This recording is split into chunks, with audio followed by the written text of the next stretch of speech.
History remembers what happened, but it is shaped by moments when everything could have turned another way.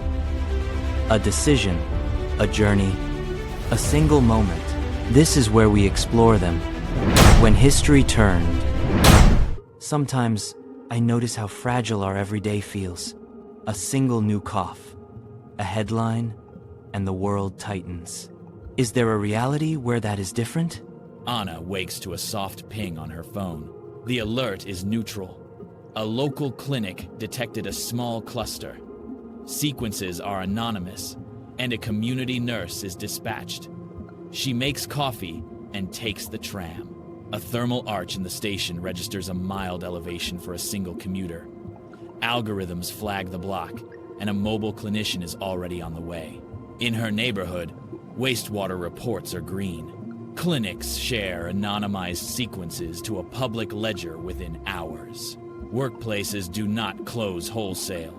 Targeted support and compensated isolation arrive for a handful of contacts, while the rest continue with minimal disruption.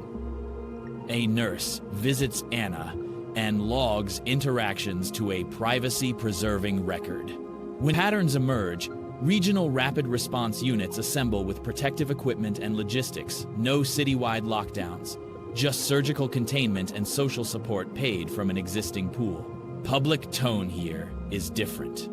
Vigilance without mass panic. People accept more sensors in public space because the system is predictable, accountable, and tied to immediate economic support for affected communities. That sounds almost efficient. But how did people concede the constant monitoring? Why did this system arrive smoothly where our world keeps arguing about it? Here, acceptance ties to design. The network was framed as mutual insurance. If a community contributes data, a global pool guarantees immediate economic support when containment measures apply. Legal obligations required rapid sharing. The fund underwrote compensations and logistics. Was there a single crisis that pushed this into law? A moment when transparency forced cooperation? There was a decisive cluster of events at the end of the 20th century. An outbreak in a major port city, rapid open sequencing by a small lab, and a public outcry that turned transparency into leverage. That sequence created political pressure to bind cooperation legally. In our archives, the late 1990s show scientific acceleration and political caution. A port city outbreak exposed sample hoarding and delayed notification. A group of scientists published an open sequencing protocol that resolved the pathogen quickly. Civil society used that transparency to demand a treaty.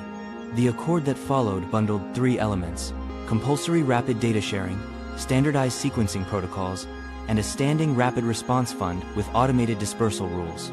So what exactly changed then? Say it plainly.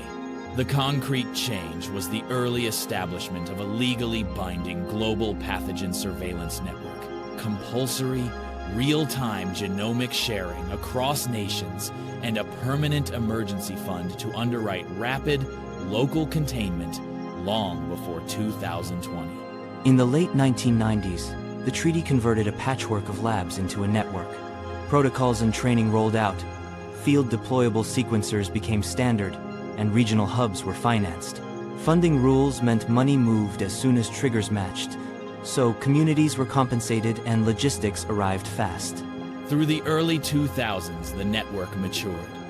Wastewater genomics, shared ledgers of anonymized sequences, and airline integrations reduced cross-border surprises.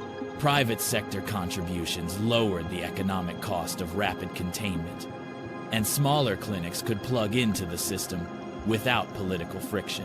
By the 2010s, several novel respiratory threats were detected early enough to limit spread to microclusters.